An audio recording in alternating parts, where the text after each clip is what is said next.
सरकार आपकी शिक्षा ना बचाए, आपके जान माल की रक्षा ना करे, अपनी कुर्सी की रक्षा में लगी हुई हो, उससे उसका कुर्सी छीन लेना जरूरी है। बहुत बहुत शुक्रिया। आपके कोई सवाल होंगे तो मैं यथासंभव उत्तर देने की कोशिश करूंगा। धन्यवाद। कन्हैया जी, आपने बोला अपनी प्रेस कॉन्फ्रेंस में कि नीतीश कुमार सरकार नहीं चला रहे हैं, कोई और बैकडोर से सरकार चला रहा है, तो क्या आप ये आरोप और ये एलिगेशन बीजेपी पे लगा रहे हैं कि बीजेपी सरकार चला रही है और नीतीश कुमार सिर्फ एक पपेट सीएम के तौर पे है वहां पे? देखिए, नीतीश जी सरकार अगर चला रहे हैं तो गोली कौन चलवा रहा है, इसलिए हम ये सवाल पूछ रहे हैं। क्योंकि नीतीश जी जब आए थे तो उन्होंने कानून व्यवस्था को दुरुस्त कर देंगे, ये उनका सबसे बड़ा दावा था। अगर वो सरकार चला रहे हैं तो गोली कौन चला रहा है, और जो गोली चलवा रहा है वही सरकार चला रहा है। और यह बिहार के लिए अच्छा नहीं है कि लगातार अपराधियों के मनोबल बढ़ रहे हैं, पुलिस का इकबाल खत्म हो गया है, और मैं तो कहता हूं इस हद तक कि पुलिस महकमे में भी बैठे हुए लोग अपराधियों से मिले हुए हैं। अगर ऐसा नहीं है तो शराबबंदी के बावजूद शराब कैसे मिल रहा है? आप बिहार में अपना कैमरा बंद करके लोगों से बात कर लीजिए, कहेगा थाने से ही होम डिलीवरी हो जाती है। मुझे बता दीजिए सरकार कौन चला रहा है? सरकार अगर नीतीश जी चला रहे हैं तो शराब कौन पिला रहा है? सरकार अगर नीतीश जी चला रहे हैं तो गोली कौन चला रहा है? सरकार अगर नीतीश जी चला रहे हैं तो नीतीश जी तो परिवारवाद पे भाषण देते थे, फिर बेटा बेटी को जो है आयोग में कौन बिठा रहा है? इसीलिए यह प्रश्न जो है हम लोग उठा रहे हैं, और इस प्रश्न पे जब हम कह रहे हैं कि कोई और चला रहा है तो बोलने में कोई गुरेज थोड़ी है। यह सच है कि बीजेपी जो है नीतीश जी को निपटाने के लिए पूरा कार्यक्रम बनाई है। So Kanhaiya ji, so you want to say that Jungle Raj was better than this Nitish period? No, there is no comparison between these two things. मतलब क्रीम का मसला नहीं है ना कि मुंह वाला क्रीम बढ़िया होगा कि पैर वाला क्रीम बढ़िया होगा। यह लोगों के जान माल का मसला है। किसी भी राज्य में अगर आम लोगों की जान जा रही हो, इसमें क्या तुलना करना है? ये तुलना की बात नहीं है, हकीकत की बात है। हकीकत ये है कि रोज गोली चल रही है, और बीजेपी जो है वो बिहार के लोगों को याद दिलाती है कि 90 का राज आ जाएगा। इसलिए हमने ये बात कहा कि 90 तो वापस नहीं आ सकता है। आ सकता है क्या? आप दोबारा जवान नहीं हो सकते हैं। इतिहास में जाकर के जो है देश चलेगा नहीं, देश तो आगे बढ़ेगा। 90 तो बीत गया, हम तो 2025 में रह रहे हैं। लेकिन 2025 में जब रोज गोलियां चल रही हैं और जो लोग जंगल राज बोलते हैं उन्हीं के राज में चल रहा है, तो फिर उनसे सवाल पूछा जाना चाहिए। बताइए, भ्रष्टाचार पे इतना भाषण देती है बीजेपी, अभी उसके एक मंत्री के ऊपर नकली दवा बेचने का आरोप लगा है। पार्किंग में जो है उसके नेता पाए जाते हैं अश्लील हरकत करते हुए। उनके लोग जो है भ्रष्टाचार के आरोप में पाए जा रहे हैं। उनके पास तमाम मंत्रालय है, शिक्षा मंत्रालय है, स्वास्थ्य मंत्रालय है। अगर दवाइयां नहीं मिल रही है तो फिर बीजेपी से ये सवाल पूछा जाएगा कि आप सुशासन का दावा करते थे, आप कानून व्यवस्था की बात करते थे, आप विकास की बात करते थे, आप डबल इंजन के सरकार की बात करते थे। क्या डबल इंजन की सरकार में डबल स्पीड से लोगों की हत्याएं हो रही हैं? डबल इंजन की सरकार में डबल स्पीड से जो है भ्रष्टाचार हो रहा है, लूट हो रहा है, कट कमीशन से सरकार चल रहा है, और डिप्टी सीएम आकर के कह रहे हैं कि संगठित अपराध खत्म कर दिए हैं। सारे संगठित अपराधी जो है एमएलए बन गए हैं, अब नीचे जो है उनके गुर्गे राज चला रहे हैं। पुलिस का इकबाल कैसे खत्म हो गया है? कैसे दिन दहाड़े जो है गोलियां चल रही हैं? तो ये एक गंभीर मसला है, ये तुलना की बात नहीं है, ये बिहार के लोगों के जान माल की बात है। सर, आपने बिहार की एसआईआर पर जो वहां पे कमियां हैं, चुनाव एसआईआर पर जो बिहार में चुनाव आयोग की कमियां हैं, बीएलओ जिस तरह काम नहीं कर पा रहे हैं, परेशान है, उस पर जो लोग खबरें कलेक्ट कर रहे हैं, लोगों तक पहुंचा रहे हैं, उन पे बिहार सरकार मुकदमे कायम कर रही है, एफआईआर कर रही है। इस पर आपका क्या कहना है? ये तो बड़ी जो है शर्मनाक बात है, ये बड़ी शर्मनाक बात है। बिहार में बीजेपी लगातार सरकार में थी, लेकिन बिहार में शासन प्रशासन चलाने का तौर तरीका ये गुजरात वाला नहीं था कि आरटीआई एक्टिविस्ट के ऊपर मुकदमा कर दिए, किसी कॉरपोरेट की चोरी पे सवाल उठाया तो मानहानि का केस कर दिया, हत्याएं करवा दी। ये बिहार की संस्कृति नहीं है। बिहार में शासन प्रशासन चलाने का ये तौर तरीका नहीं रहा है।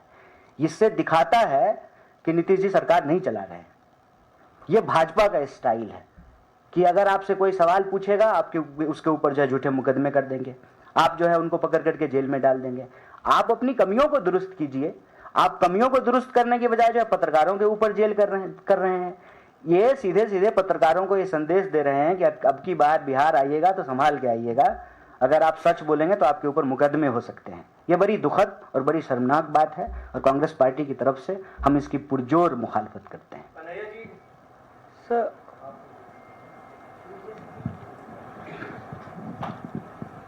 थैंक यू मौसमी जी। कन्हैया जी, सवाल ये है कि एसआईआर के मुद्दे पे जो है चुनाव आयोग का ये कहना है कि हम शुद्ध मतदाता सूची चाहते हैं। आप लोग लगातार आंदोलन करने की बात कर रहे हैं और खबर ये भी है कि लाखों की तादाद में मतदाता सूची से जो मतदाता है उनको बाहर किया जा सकता है जो शुद्ध मतदाता सूची से संबंधित नहीं है। और चुनाव आयोग का ये भी कहना है कि कुछ इलाकों में बांग्लादेश के, म्यांमार के और नेपाल के भी नागरिक पाए गए हैं जो मतदाता सूची में शामिल थे। आप लोगों की रणनीति आने वाले वक्त में क्या रहने वाली? देखिए, अव्वल तो चुनाव आयोग की तरफ से कोई ये कहता और सवाल पूछता तो अच्छा रहता जवाब देने में। शुद्ध मतदाता सूची, तो अशुद्ध मतदाता सूची कौन बनाया? कोई पॉलिटिकल पार्टी बनाई है कि चुनाव आयोग ही बनाई? मतलब चुनाव आयोग ये मानती है कि हम अशुद्ध मतदाता सूची बनाए थे। बिहार में गंगा बहती है, मतदाता सूची को एक बार डुबकी लगवा दीजिए, शुद्ध हो जाएगा। ये कोई बात होती है? आप अपने ही प्रोसेस को क्वेश्चन कर रहे हैं। 2003 में आपने ये प्रोसेस किया था। इसका मतलब विपक्ष जो बार बार यह सवाल पूछ रही है, राहुल गांधी जो बार बार यह सवाल पूछ रहे हैं कि गलत मतदाता सूची तैयार हुआ है, मतलब राहुल गांधी ठीक है? राहुल गांधी अगर ठीक हैं तो कांग्रेस पार्टी ने जो मांगा है चुनाव आयोग से उसको वो डेटा दे देना चाहिए, वो सीसीटीवी फुटेज दे देना चाहिए, वो जो है मतदाताओं की सूची दे देनी चाहिए। मतलब चुनाव आयोग यह स्वीकार करती है कि उससे गलती हुई है, गलत मतदाता सूची तैयार किए हैं वो। पहले वो ये माने, ये जब माने तो फिर उसको ठीक करने का तरीका होता है। ठीक करने का तरीका ये होता है कि पारदर्शी तरीके से समय लेकर के बिल्कुल गहन पुनरीक्षण कीजिए। 3 महीने में क्या गहन होगा, 13 महीने में गहन कीजिए, 3.5 साल में खूब गहन पुनरीक्षण कीजिए। पुनरीक्षण से किसी को कोई प्रॉब्लम नहीं है, कोई ये नहीं कह रहा कि पुनरीक्षण मत कीजिए, लेकिन पुनरीक्षण कीजिए मतदाता सूची तैयार करने के लिए। नागरिकता का प्रमाण पत्र देना या नागरिकता को प्रमाणित करना या नागरिकता के बारे में प्रमाण मांगना ये चुनाव आयोग का काम नहीं है, यह गृह मंत्रालय का काम है। तो आप मतदाता पुनरीक्षण के नाम पे जो है एनआरसी मत शुरू कर दीजिए। एनआरसी करने का काम जो है वो जो है गृह मंत्रालय का है, एक बात। दूसरी बात, आप स्वीकार कर रहे हैं कि गलती है, गलती ठीक कीजिए, बिल्कुल ठीक कीजिए। खुद बीएलओ आकर के कह रहे हैं ऑन कैमरा कि इतने कम समय में कैसे होगा। बीएलओ एक घर पे बैठा रहता है, उसके वॉलंटियर जो है 4 घर में फॉर्म भरवा रहे हैं, वो क्या फॉर्म भर रहा है, क्या फॉर्म नहीं भर रहा है। अरे आप लोग भी तो बहुत सारे बिहार के लोग हैं ना, आपको तो सच्चाई मालूम है कि कैसे फॉर्म भरा जा रहा है। और मतदाता प्रमाण पत्र के लिए, मतदाता सूची तैयार करने के लिए जो डॉक्यूमेंट्स मांगे गए हैं, तो सरकार के द्वारा जारी किया गया कोई भी डॉक्यूमेंट मान्य होना चाहिए। आप जन्म प्रमाण पत्र मांग रहे हैं, तो जन्म प्रमाण पत्र बिहार के कितने % लोगों के पास है? और अपना तो छोड़िए, माँ बाप का जन्म प्रमाण पत्र मांग रहे हैं। बिहार में जन्म प्रमाण पत्र मिलेगा? 50% स्टूडेंट जो है जनवरी में ही जन्मा है। भले ऐसा संभव है क्या? 1 जनवरी, 2 जनवरी, 3 जनवरी, 5 जनवरी सबका बर्थडे है, मेरा ही 2 बर्थडे है, बताइए। ये हकीकत है, क्योंकि आप स्कूल में गए पढ़ने के लिए, जन्म प्रमाण पत्र होता नहीं है, मास्टर साहब को जो मन किया वो लिख दिए। 1 जनवरी, 2 जनवरी, 4 जनवरी, 5 जनवरी अपना अपना जो है सर्टिफिकेट निकाल करके देख लीजिए, ये बिहार की हकीकत है। तो जो सालों से रह रहे हैं, जिनके पुरखे वहां रह रहे हैं, ठीक है, उनका सारा डॉक्यूमेंट है। अब आप मतलब बाहर से जाकर के बिहारियों को कह रहे हैं कि ये साबित कीजिए तुम बिहारी हो कि नहीं हो। तो मैं तो यही कहता हूं, बिहार के लोगों इस बार इनको बता देना कि हम पक्के बिहारी हैं। जो इसमें 3 विषय है वो बहुत महत्वपूर्ण है। पहला कि चुनाव आयोग ने यह स्वीकार ही नहीं किया कि मतदाता सूची में कोई गड़बड़ी है, अब जाकर के वो स्वीकार किए कि मतदाता सूची में गड़बड़ी है। दूसरा, मतदाता सूची तैयार करना नागरिकता प्रमाणित करने की प्रक्रिया नहीं है। तो सरकार के द्वारा जारी किया गया कोई भी ऑफिशियल डॉक्यूमेंट, क्योंकि वो कोई घर में तो नहीं बना रहा है, सरकार जारी कर रही है, वो उसमें मान्य होना चाहिए, जो माननीय सुप्रीम कोर्ट ने भी कहा। और तीसरा, खूब गहन पुनरीक्षण कीजिए ना, 3 महीने में क्यों? 1 साल, 1.5 साल, 2 साल लेकर के खूब आराम से जो है गहन पुनरीक्षण कीजिए। अभी तो जो है जैसे तैसे भागम भाग में टारगेट पूरा करना है, जैसे कॉर्पोरेट में नहीं होता टारगेट पूरा करना है, वैसे टारगेट पूरा करने के लिए बीएलओ को दे दिया है। वो जो है वॉलंटियर भेज भेज करके टारगेट पूरा करा रहा है।